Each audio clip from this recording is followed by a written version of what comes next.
Hey everybody, not feeling too good right now. Did have to take off from work. However, as I usually do, even though I'm not feeling the greatest, I always try to put some kind of content out each day. I still want to do the Camp Cronenberg a little bit later, uh, and all of that.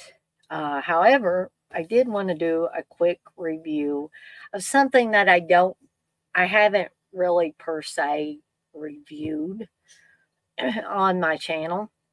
And just a heads up, I'm trying to get permission from the content or the copyright owners for these things I'm going to talk about, which you may have been able to figure out from the title of this video.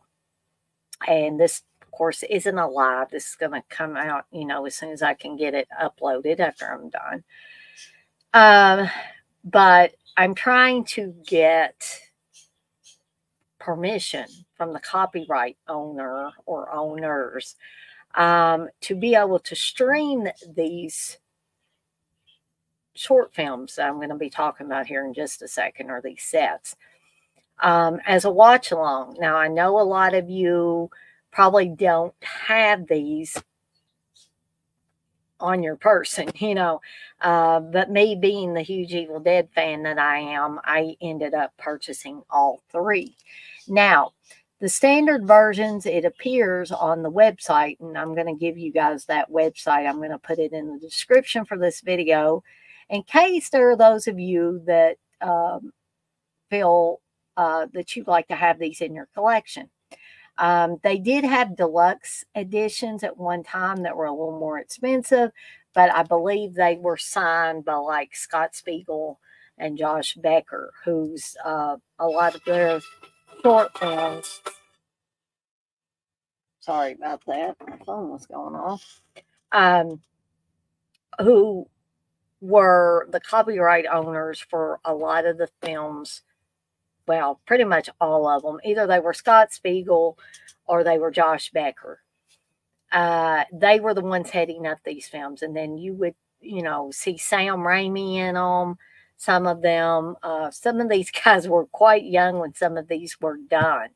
But Bruce Campbell, Sam Raimi, I think Ted Raimi shows up in some of them. I believe Rob Tapert probably helped with some of these. But, the primary players in the Evil Dead series and all of that were a part of these short films. And so for those of you that may feel that you want to add these to your collection, I am, of course, going to have the website. And I'm going to show you a little snippet of the website. Hold on just one second here. I'm going to try to share my screen.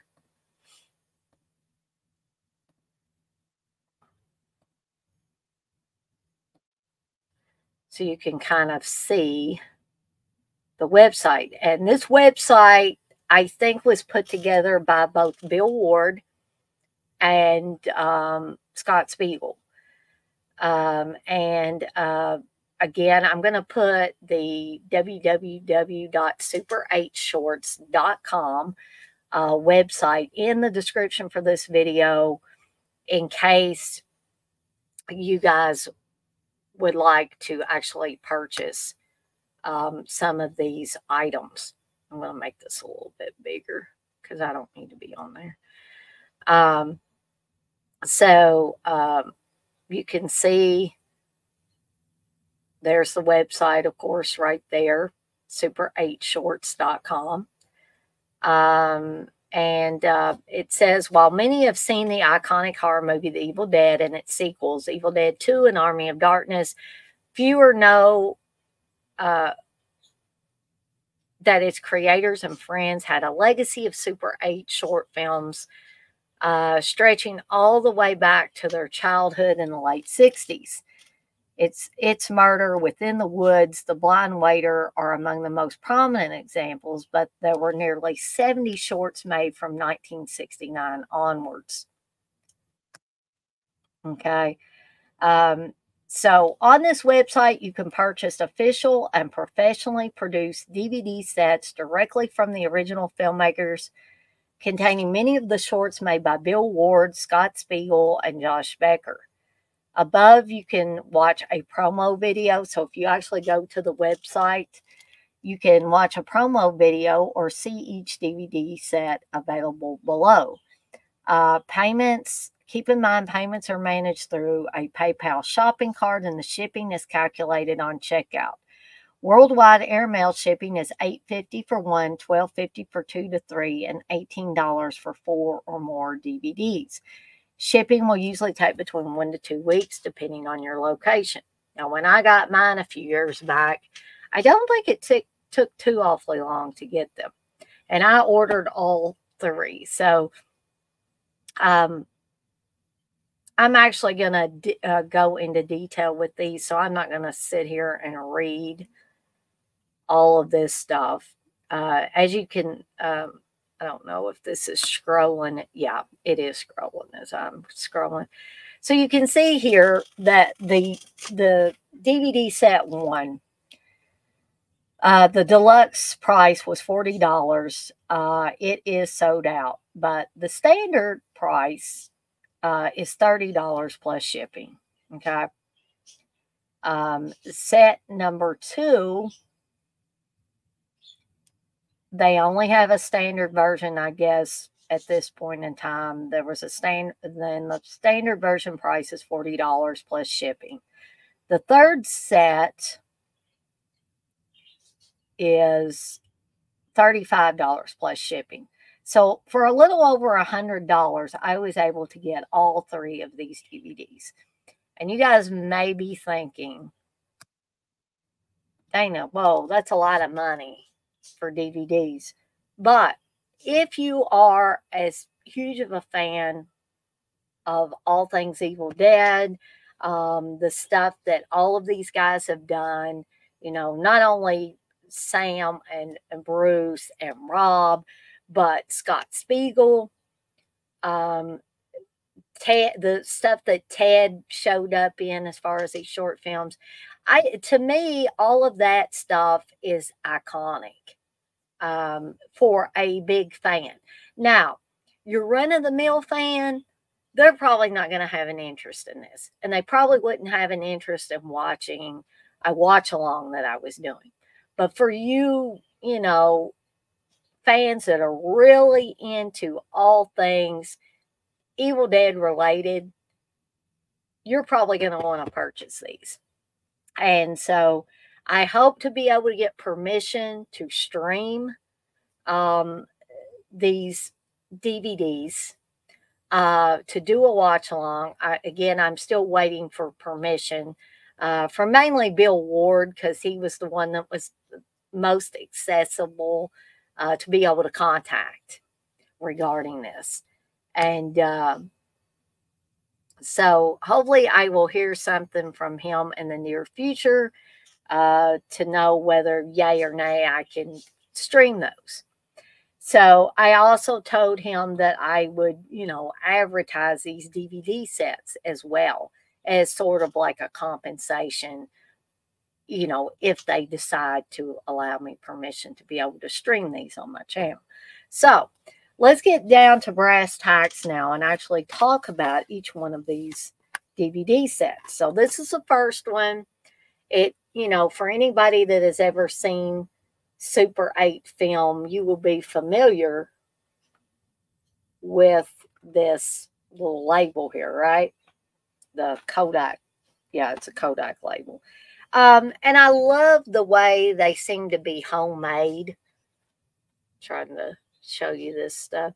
And, some people may look at this. It's not worth $40 or $35 or $30. On the inside, when you open it up, trust me, I think if you're as big a fan as me, this is going to be worth the money for you. On the inside, the actual DVD here looks like a film reel, right? And they are professionally done. That's no lie at all. But you also have, see, this looks like it was, done by young people, and that's not an insult. I love the way this is made. This pretty much tells you some background on each one of the short films. For instance, we have production notes by Scotty Spiegel, and he takes you through each one of the short films that are going to be on this release, right? And on the front, it says, presenting Scotty Spiegel and Bill Ward's Super 8 shorts featuring Bruce Campbell, Matt Doohan, Matt Taylor, and many others. So on this first one, well, let me show you these pictures before I do a breakdown of. I love this because you actually get some pictures that look like they were pictures taken with a Kodak camera way back then. And I guess they duplicated them because I don't think they're going to give you the actual pictures. But here you can see, I believe, not that person, but I believe that person there is a very young Scott Spiegel. I'm not sure who the other person is in there. I maybe should know, but I don't. But I got that with it. There's another picture, and I mean, literally, these look like old photos that your parents and grandparents might have taken way back in the day, right? So I just love stuff like this. And then I have another one here.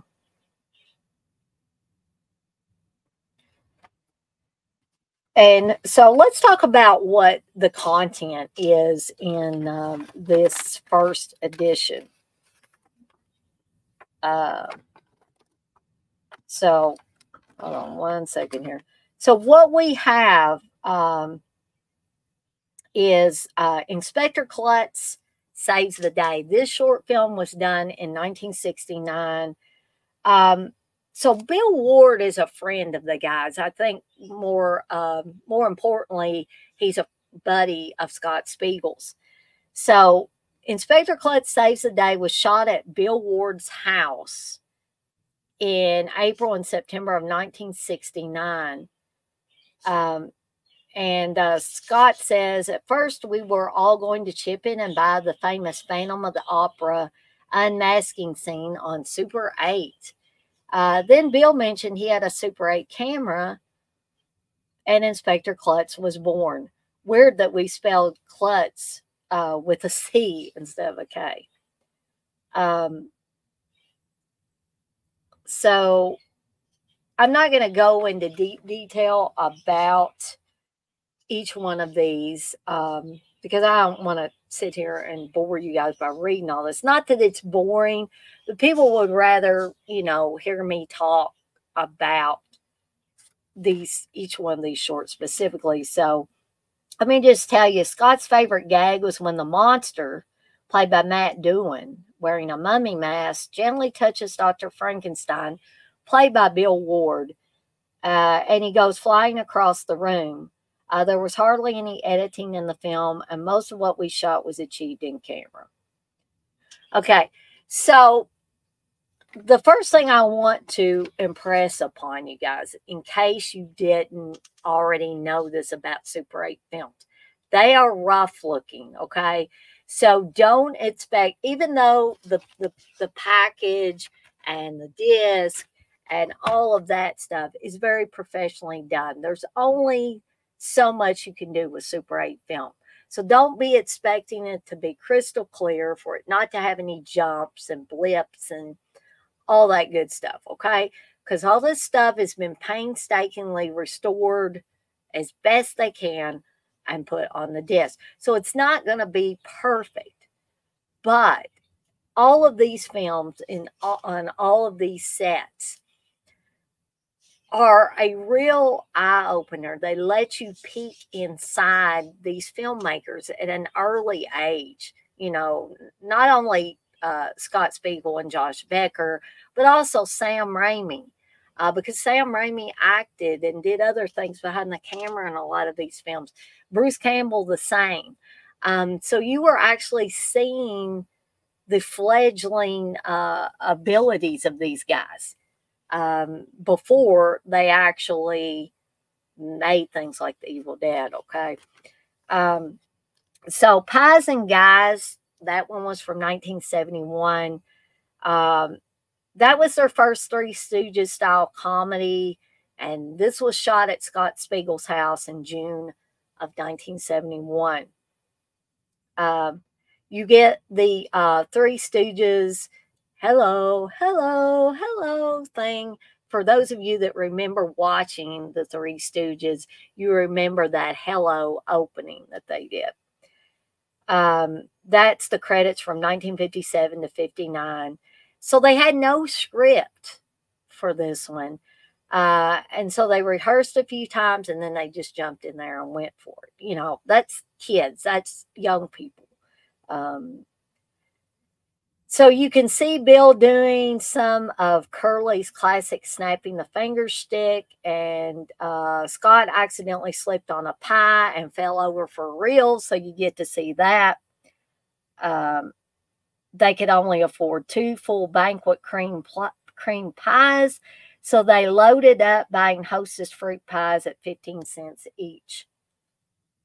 So, and also Scott's mom and his sister were on standby with the hose to clean up everything when they were done. Talk about family being supportive of your fledgling efforts, okay? And you can also see Scott's collie, Rex, eating pie off the ground, evidently in one of the scenes. So here's a little note, too. At the premiere of this short at their beach club house later that summer, a few of the adults, how kind of them, I might add, collected money from the audience, encouraging us to buy a film splicer. So, you know, the longer they did this, the more the parents and stuff encouraged them, you know, helped them out and all of that. The next film on this disc is Corny Casanova'S, also from 1971. It's a loose remake of the Three Stooges classic Corny Casanova'S from 1952. This was shot at Bill Ward and Matt Taylor's houses in July of 1971. Shot in sequence, almost entirely in camera. And the soundtrack, to take note of this, is a mix of their voices and Three Stooges voices. So the next one, For Crying Out Loud, from 1973, was shot at Arn Rosen's house. I'm not sure who that is, probably a friend of theirs. In January of 1973, and this was a year before Scott and Bill were in the school play Fiddler on the Roof, along with Arn, the class clown, as he's listed here. And so Arn filled in for Matt Taylor as the third Stooge. So this short's a reimagining of the classic Three Stooges short, Shivering Sherlocks, from 1948. The next one, Peace of Mind, from 1973. This was actually shot at the Walnut Lake Market. For you fans of Intruder, which Scott Spiegel also directed much later, you will know the connection to Walnut Lake Market. And it was also shot at Bill Ward's house in March and April of 1973. They tried to do an original within the Three Stooges framework, while borrowing a few of the routines and the gags. And this is, according to Scott, supposed to show them growing as filmmakers. Very little editing, and it was shot mostly in sequence. A Night in a Sanitarium from 1973 was shot at Carol Sahakian's and Mike Coatney's houses in June and July of 1973. Again, I don't know who those people are. Probably friends of Scott Spiegel and Bill Ward and all those guys. It was their biggest production so far. They had previously worked with much of the cast and Fiddler on the Roof. And that gave them the idea to build somewhat wobbly sets in Mike's basement. A little note, they did use Stein's stage blood in Mike's mouth, which they got at a place called Van Bow Costumes, which was their local costume and makeup shop, along with stuff like crepe hair, grease paint, and derma wax.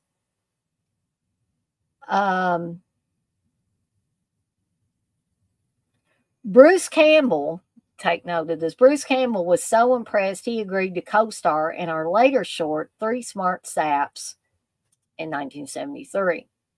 The next one, Loose Loot, from 1973, was filmed in Matt Taylor's garage in September of 1973. It was shot in one day and one night. It had a small cast and one location. So Matt had taken a puck to the mouth playing hockey. So that's why Scott only hit him with a bucket of water and a rubber hammer. Because I guess he didn't want to make anything any more painful for Matt than it already was. And also note that Scott made all of the prop rubber hammers, pipes, and shovels in that short film. Now, Three Smart Saps, the one that Bruce Campbell agreed to be in from 1973, was filmed in September, October, and December of 1973 at Matt Taylor's house. The first half was inspired by the Three Stooges short, Pardon My Clutch, from 1947, and the second half dipped into Shivering Sherlocks from 1948. They did have one lost scene that was shredded by their projector, unfortunately. Bill dispatched the goon at the other end of the basement with a metal spike. And this was Taylor's last appearance in any of their films, but it was Bruce Campbell's first. So you're going to have a few short films in this first set where Bruce Campbell is not in there. Okay. So Three Smart Saps was where Bruce Campbell shows up. And Bruce had his own costume and makeup kit, even at that early time. So the next one is Three Pests in a Mess from 1974. It was filmed in January 1974 in Mike Coatney's basement and the Walnut Lake Elementary School. And no, I don't know if they got permission to film in the elementary school. I'm going to assume they did. This was the final Spiegel, Taylor, and Ward film. Bruce Campbell plays our boss, Mr. I. Fleesom. So Scott says it was fun to work with Bruce during Stooge-like slapstick, and Bruce fit right in with the rest of them. This was also their first pie fight featuring actual full-size pies, but some of the shots got eaten by their projector, so the pie fight is a little choppy because of that. Scott says he was actually so disappointed with the pie fight that he immediately made another film 2 months later called Halfwit's Holiday with a pie fight to end all pie fights. At least until Hoffa Part 2 that wouldn't come along until 1976. Okay, Booby Bartenders from 1974 is the next one. Was filmed in January 1974 in Mike Coatney's basement, co-starring Bruce Campbell and Mike. We didn't have a budget Crew lights are Matt Taylor for this one, due to hockey. Bill and Scott worked as a duo on this one. This was also the last film that he and Bill did in collaboration, but then Bill came back and helped out on It's Murder in 1978, a few years later. The Don Post classic Tor Johnson mask was also featured in this short. So that's Booby Bartenders. And then the last one on this disc is Curse of the Werewolf teaser from 1974, filmed in July 1974 near Bruce Campbell's house. In the same area, they later shot Cleveland Smith, Bounty Hunter, in 1982. Bruce plays the hunter. The werewolf's first victim was intended to make the full Curse of the Werewolf short, but other films got in the way, so it just ended up as a teaser. So Tim Quill, who is another person in Evil Dead lore, filled Bill's role once he left, and Bruce Campbell joined us again when we remade the Three Stooges classic Halfwit's Holiday from 1947. Matt, Tim, and Scott continued on as a team until 75, but as it says here at the end of this little program booklet for the DVD, that's another story. So that's the stuff that's featured on this first disc. And never fear, I'm going to go through these other two discs as well. Again, keep in mind that this is an awesome package, as I've showed you some of the extras here. Once again, I'll show you how I love the homemade look to these. All right. But please don't be expecting like quality that you would find in a movie now in these, because they're Super 8s, guys. But fantastic package overall. I highly recommend it. So the second one, again, it looks the same, only on the spine you see 2 there. So this is the second one. So again, only on this one we have 2 discs, right? And again, and I mean, these look well worn. I love, I'm guessing this will probably be a duplication of maybe stuff that they had a long time ago, because you got to be really careful with it, because it actually came to me looking like this, worn and bent and torn on the edges, but I love it. I absolutely love it. Again, you get some, I keep wanting to call them Polaroids, but they wouldn't have been actually Polaroids at this point in time. So, you see that? I mean, that is so, I mean, I don't know. Maybe they actually printed out copies of these, because these look like actual photos. I can't be sure without actually asking, Bill Ward or Scott Spiegel, and maybe perhaps I can get more information from a later date. But there you can see a very young Bruce Campbell looking like he's getting ready to be run over by the car. Here is a picture from The Blind Waiter, and you can see Bruce Campbell there on the left. You see Sam Raimi on the right. You can see young Scott Spiegel there on the left and Bruce Campbell on the right. I'm not sure who the lady is, or girl rather, in the background is. I have unfortunately forgotten who that is. And then the final picture that I got with this, you can see Scott Spiegel, and maybe I'm not sure if that's maybe Tim Quill or Matt Taylor or who exactly that is, but I'm pretty dang sure on the left that is Scott Spiegel in costume there. All right, so this little booklet or program or whatever. Says the Metropolitan Film Group years, Scotty Spiegel shorts part 2. Welcome to our second Super 8 presentation with 11 new shorts intercut with vintage indents, trailers, adverts, and promos featuring. And then let's get into this here. So Halfwit's Holiday is on this one from 1974.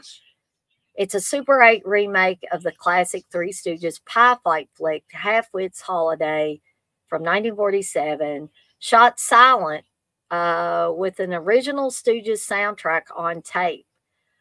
Tim Quill replaced Bill Ward, and the new team was then known as Spiegel, Taylor, and Quill.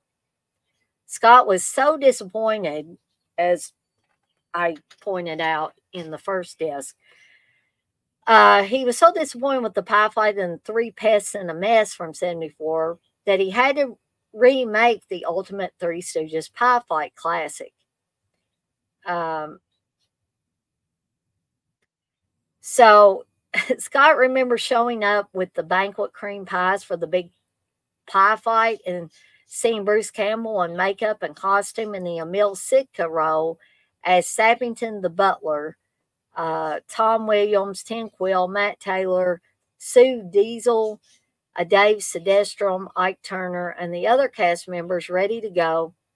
And thinking how cool that was, what a big production it was for the time. And I could feel, or he could feel a sense of accomplishment that he was pulling this off. And it was at that point in time that he felt like he was growing as a filmmaker. And you can definitely see the growth as you go through each one of these sets. So the second one, All the World's a Stooge from 1974, Bruce Campbell tries to teach Spiegel, Taylor, and Quill how to play tennis, but he hasn't got the balls, right? This was one of their shortest films, despite the title being lifted from a 1941 Three Stooges short.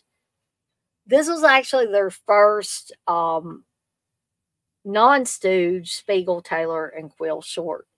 They did use some of Three Stooges routines, but they were, at that point in time, were trying to break away from the Three Stooges shtick.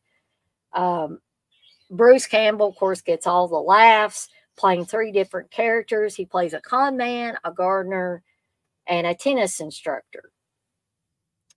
So, the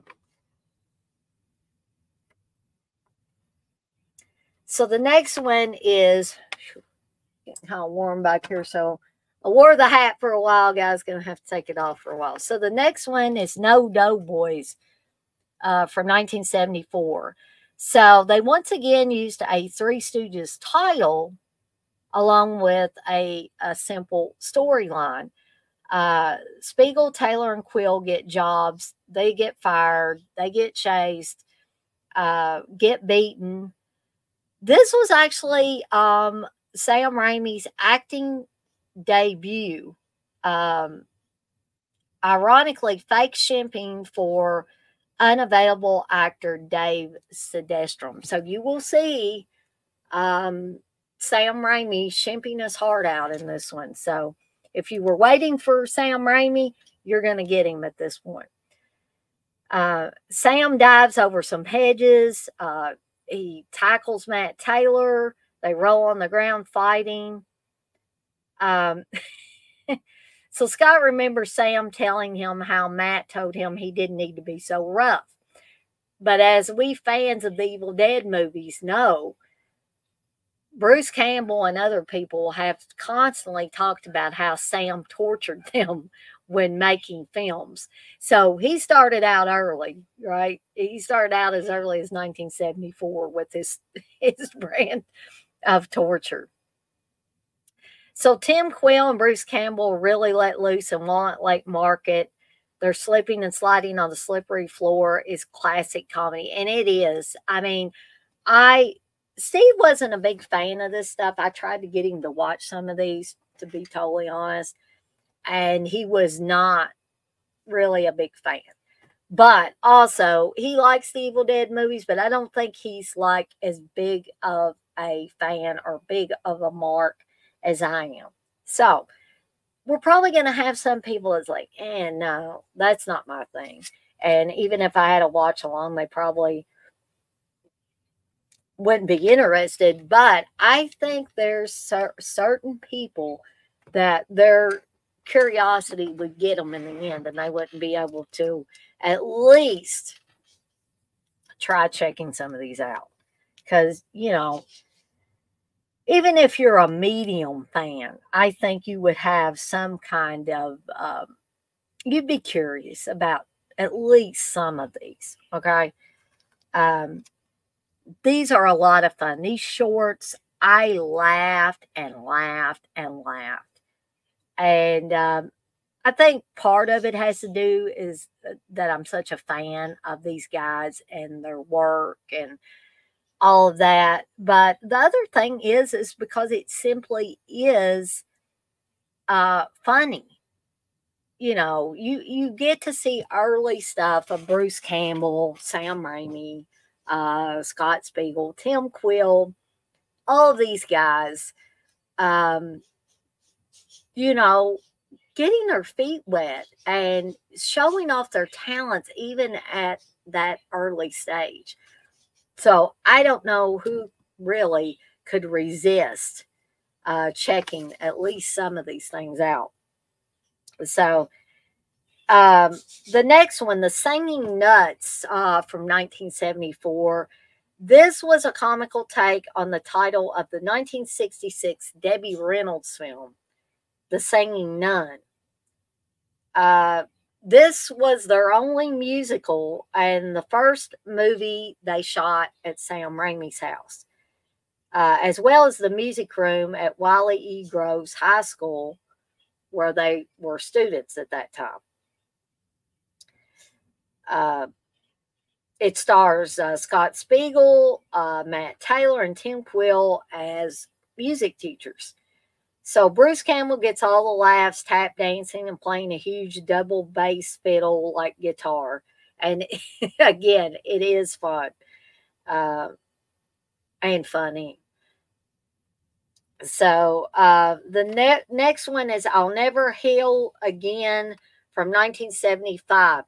This was the guy's first black and white film. It's a reworking of the classic Three Stooges World War II short. You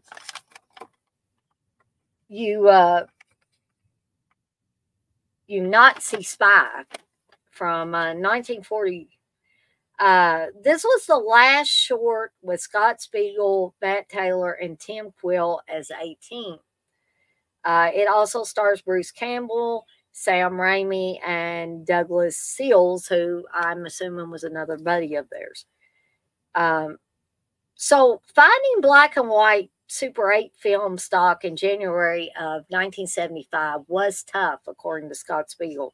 In fact, he couldn't find any fresh film. So what he had to do was, for this one, he had to buy expired black and white film from 1974 in order for him to be able to shoot this. So there's wallpaper paste involved in this that ends up dumped over Matt Taylor's head, and it was actually flour and water, but it still took Matt days to get it out of his hair. So young filmmakers take note. You maybe don't want to dump that on somebody's head unless you're willing to take days to get it out of their hair. So the next one, the James Hoffa story from 1975, was made about a month after labor union leader Jimmy Hoffa was kidnapped from the Match's Red Fox restaurant in Bloomfield Hills in the late summer and early fall of 75. So for those of you interested in Jimmy Hoffa and his disappearance, his kidnapping disappearance, You might be interested in this one a little more than just the regular fan. So the match's Red Fox was only 10 minutes from where all of the guys lived at the time. So instead of reworking vintage Stooges comedies, they took on current events in this one. So in addition to portraying Jimmy Hoffa, Bruce Campbell has a ton of fake Shemp parts. He plays the piano player, man fake shimping in room, man tying shoe in parking lot, man wearing hat who gets knocked on his ass on the sidewalk, and man thrown over the bridge railing. This was also, I guess, another friend of theirs, Bill Aaron's first movie with them. He was a really funny actor, and they used him whenever they could. And Rudy Bublitz was great as the Godfather. And Peggy Jameson played Patty Hearst as well. So this short had their first car chase, which was a big deal to them because they were just getting their driver's licenses at that time, and they couldn't wait to get behind the wheel. So Bruce Campbell and Sam Raimi's stunts were amazing, diving over shopping carts in slow motion, being tossed over bridges and knocked on their asses. So Bruce Campbell and Sam Raimi really took a beating in this short film. The next one is James Bombed in Here Today, Gun Tomorrow from 1976. This short film is as old as I am. It's 47 years old at this point. It stars Bruce Campbell as a James Bond style secret agent with Sam Raimi as the pissed produce manager. He plays it to the hilt, I might add. Bill Aaron as Odd Slob, based on the Bond villain Odd Job. Tim Quill and Rudy Bublitz as the politically incorrect Asian assassins. Yes, this does have Asian assassins in it. And Scott Spiegel's friend Annette LaDuke as the femme fatale. And Scott says, it was nice to get some women in our films. The main villain, keep in mind, wasn't Fu Manchu. It was Fu Achu. Every time he sneezes, all the furniture in the room blows over to the other side. So,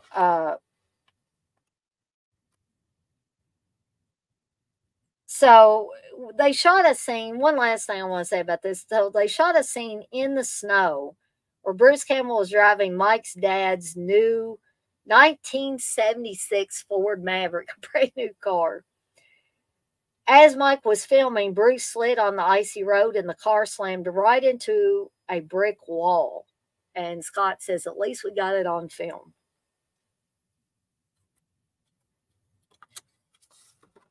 So the next one on this set is The Ghoul, Channel 62 show segments from 1978 to 1979. So The Ghoul was a TV show which played locally from 1976 on, starring Ron Swede as the Ghoul. So through a friend, Scott Spiegel got interviewed in the fall of 1977 and was able to show 6 Months to Live from 1977. The 15-minute appearance was split over 3 episodes, and we even got fan mail. Shortly after, Scott was asked to appear in some skits and did that well into late 1979. So Scott brought Bruce Campbell and Sam Raimi along when The Ghoul premiered at news station Channel 62. So for those of you that like to look at like classic kind of horror host type things, then you'd probably be interested in that. Here's one that might be a little more well-known. Attack of the Helping Hand from 1979. So Scott says, no helping hand, just the middle finger. We shot this over a weekend at Sam Raimi's house in the spring of 1979, just before they filmed Within the Woods. So Linda, one of the ladies in the film, was one of Scott's best friends, and he always loved working with her, so he put her in this. She also appeared in Lonely Are the Brave from 77, The Happy Valley Kid from 77, and It's Murder. So Scott was the voice of the helping hand and the Pillsbury Doughboy in this one. And Scott recorded the opening credits music from Suspense Theater, which was a local weekend show in Detroit that aired from 63 to 65. And some of the gags, take note, some of the gags in Attack of the Helping Hand were reworked and used in Evil Dead 2 in 1987. Then there's a compilation of short clips from 1974 to 1979. It's a compilation of outtakes and behind-the-scenes footage from their Super 8 films taken during the years 74 through 79. Let's see. So it will contain footage cut from Half-Wit's Holiday in 74, the James Hoffa story from 75, the Singing Nuts 1974, and James Bond from 76. Also, there are many rare clips from movies that have not been released to date, such as Hoffa Part 2, 1976, The Civil War, aka Uncivil War Birds, 1976. Let's see. Mystery No Mystery, 1976. 6 Months to Live, 1977. Civil War Part 2, 1977. And Picnic, 1977.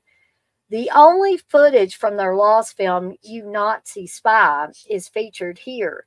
You Nazi Spy, 1975, was their color sequel to I'll Never Heal Again from 1975. Features Bruce Campbell, Sam Raimi, Scott Spiegel, and Jim Harold and Jody Broad. So then we have The Blind Waiter. We're starting to move into the 1980 stuff. The Blind Waiter was from 1980. It was shot in the spring of 1980, about 3 or 4 months after Sam Raimi, Bruce Campbell, and Rob Tapert got back from filming The Evil Dead in Tennessee. So Al Valentine, I don't know, I'm mispronouncing it. Valenti, okay. Let us take over his Italian restaurant. So, you know, they had people that gave a lot or had a lot of trust in them, evidently. For the entire weekend. And as of the writing of this little program, that place was still in business. Now, I don't know about now. Had Bruce Campbell in the title role. They dispensed with any form of political correctness and just went for it. So Bruce Campbell and Sam Raimi steal the show, and they definitely do. I have seen The Blind Waiter many, many times, and it's one of my favorite short films. Attack of the Helping Hand is another one of my favorite short films that they did. All of them are fun. All of them show great talent budding in all of these guys. But, you know, as with anything, I have favorites. You guys would have favorites, and your favorites probably are not going to be the same as my favorites, right? Okay, so Toro from 1981. Now we're starting to get into the ones that I've seen many times, that for a while there, at least, they were more easily accessible than some of the ones that we talked about previously, or I talked about previously. So I really like Toro as well. It's about a lawnmower that goes on an attack, and it's funny as hell too. So this version that is on this set is Scott Spiegel's edit. It's the story of a lawnmower run amok, basically.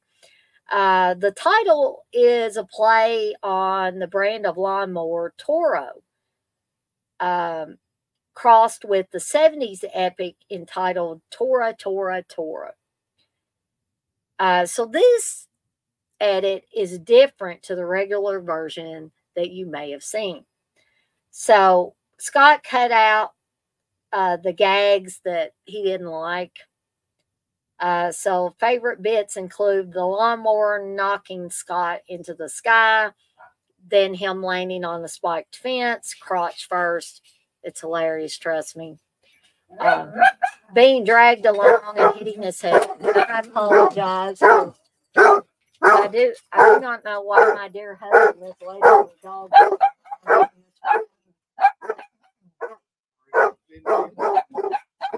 I'm sorry, guys and gals. I'm going to wait for them to get out of here so they'll quit barking. I thought you were already done recording. No, I'm trying to talk about all these gifts. All right. Hopefully you edit this out.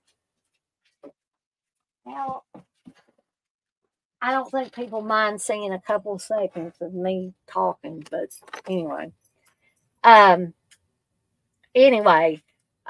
You can see Steve back there, but now I'm going to get back to these discs. Steve's waving from the kitchen. But sorry for all the noise. Now we're going to get back to these short films.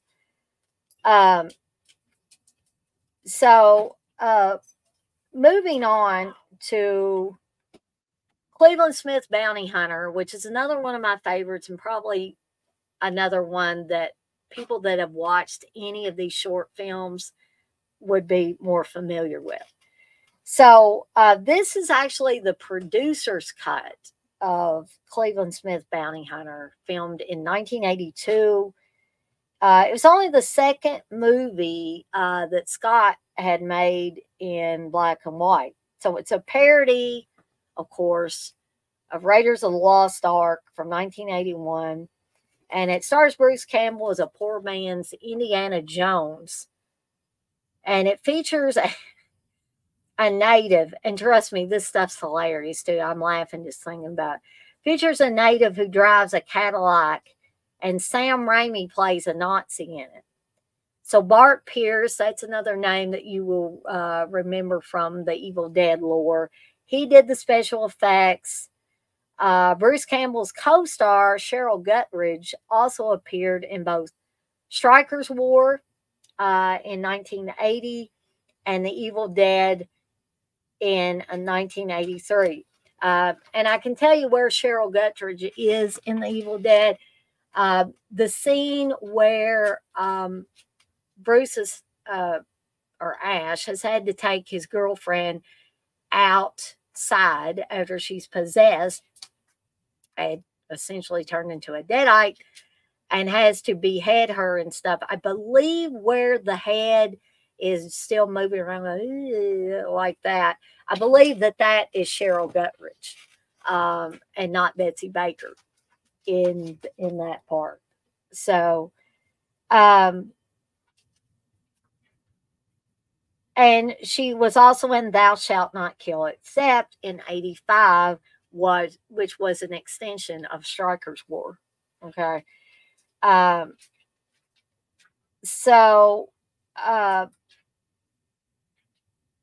Something I wanted to bring up was this is Bill Aaron's last movie with them.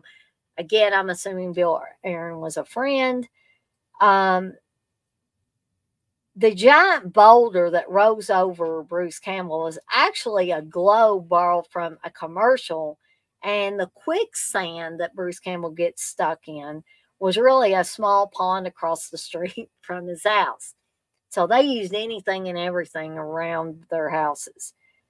The dummy that the huge native beats up is the same dummy that they used to drop on the spiked fence in Toro, Toro, Toro in 1981. So Josh Becker and Scott Spiegel wrote a full feature film version of this short for this special edition here, okay? And they added stock footage, prologue, and lots of other stock footage shots, like a gator in the water and an exploding zeppelin, a screaming skull, natives from Tarzan of the Apes from 1918, and more.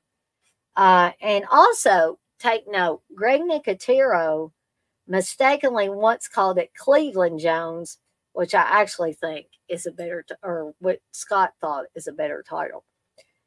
Okay, so then you get WHYT Radio Snake commercial from 1984, which stars Bruce Campbell blasting his radio in a den of snakes.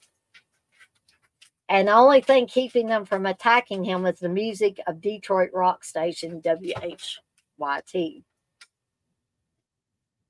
And then there's a WHYT Radio Puppies commercial, also from 1984. It was a follow-up to the snake commercial, and it also stars Bruce Campbell because Scott guesses that the snakes in the other commercial scared people. Breakdancing Stooges from 1984 is hilarious. I'll just say that first off. So it's a Three Stooges footage, can't even talk, that Scott edited to Irene Cara's 1984 hit Breakdance. So it makes it look like the originators of breakdancing were the Three Stooges. So, and the last thing on here is WNIC Naturally Funny commercial from 1985, which I have seen before, but if I'm remembering correctly, this might be a slightly better version of this. It stars Bruce Campbell and Scott Spiegel at a party. Dan Nelson produced this ad for W.B. Donner. Scott came up with some gags, and in turn, Dan gave him a role on the commercial, and that enabled Scott to get his SAG card. So that's, you can take note of that. Bruce Campbell and Scott Spiegel can be seen to the right and left of Jim Harper, and then end up getting knocked face first into a bowl of popcorn. So that's what's included in the second set. Again, I'll show you what these look like. And you get these ultra cool extras as well. All right.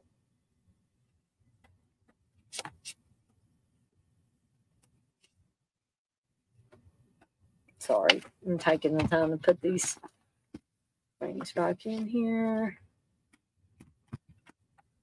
All right.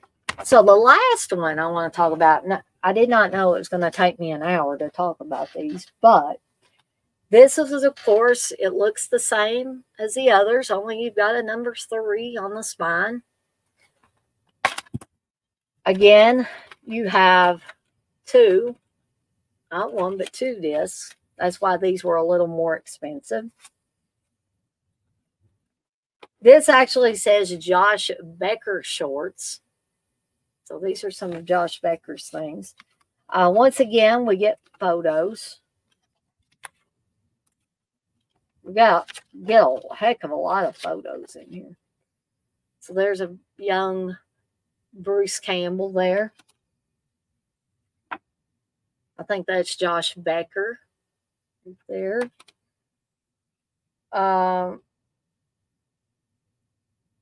I know Josh Becker and Bruce Campbell in that shot. I'm not really sure who the guy is in the back. I think that's Bruce Campbell in Striker's War, which is the short film that eventually became Thou Shalt Not Kill, except I think this is a pose shot from Striker's War.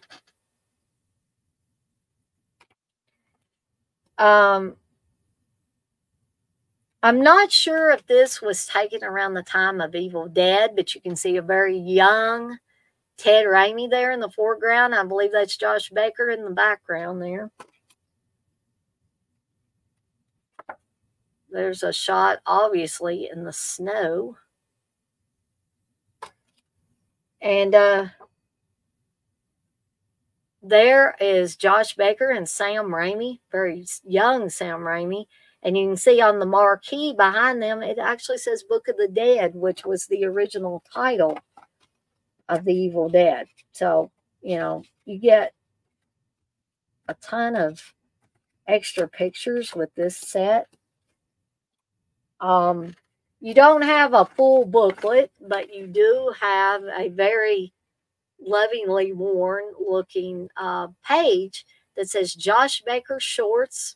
It looks like it's on a ticket. It says admit one on the sides. It says show runs 2 to 6 p.m. Sunday at Josh's house. Entry 20 cents. Intermission, drinks and snacks for sale. And it also says at the top, you are hereby invited to our latest silver screen presentation featuring 11 of Josh's vintage Super 8 shorts, newer material, and trailers.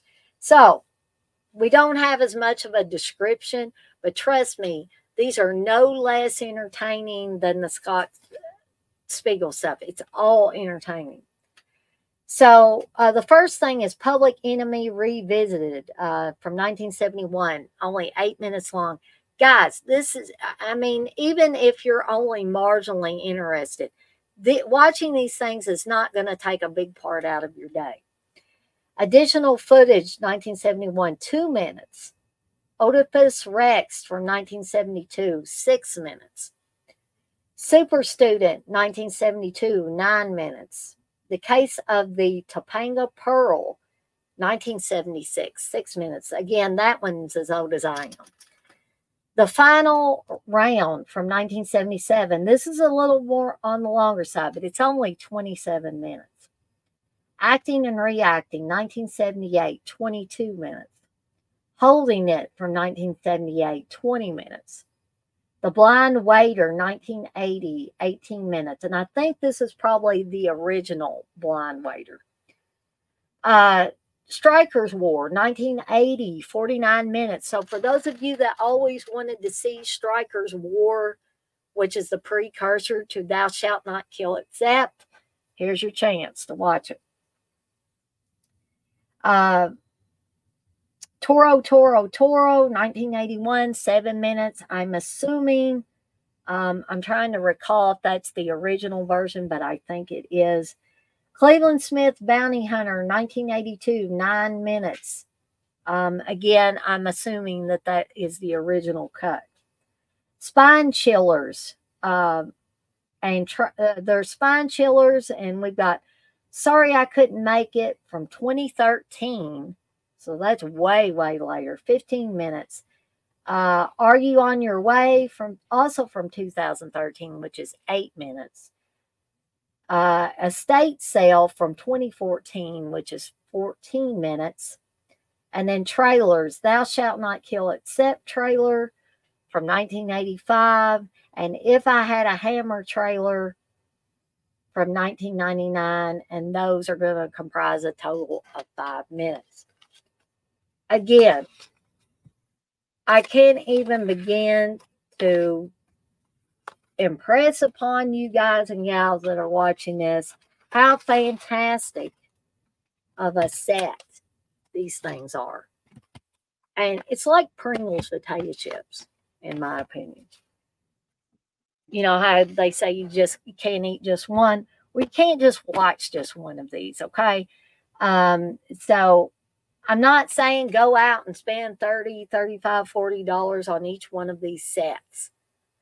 But if you're as big a fan as I am, or even if you're just slightly below that level of fandom that I have, for all things Evil Dead, for the guys that made those films and made these short films, I say, why not? You don't have to buy them all at one time like I did. I mean, maybe buy the first one, see if you enjoy it. If you do, go on to the second one. However, I cannot say how long these things will last. Perhaps if I hear from Mr. Ward, I can find out, maybe in a nutshell, how many of these he has left to sell. But the website is still up. It doesn't say that they're sold out of the standard editions yet, so I'm assuming they are still available to buy. And also keep in mind that I am going to put super8shorts.com, the website where you can go and purchase your very own copies of these if you feel like it's something that you're going to enjoy. I, for one, I enjoy them, highly recommend them. Even if you're not planning on buying them, visit super8shorts.com and check out what Bill Ward has got on there. I really don't think you'll be disappointed. So that's it for me for now. Hopefully you guys and gals can join me for Camp Cronenberg. This is going to be the last episode of Camp Cronenberg. Going to be talking about David Cronenberg's short films. Hopefully I'll continue to feel better. I'm still feeling a little weak, but like I said, I did want to put out this review of these films and let you guys know that I'm trying to work out something where I will be able to stream these on my channel so that we can do a watch along for them. I'm really excited about the prospect of being able to do that, or the possibility of being able to do that. I just got to get permission before I do it because I want to make sure my I's dotted, T's are crossed. Okay, so that's it for me for now. Hope you can join me for Camp Cronenberg tonight, starting at 8 p.m. Eastern Time. And I'll see you guys next time.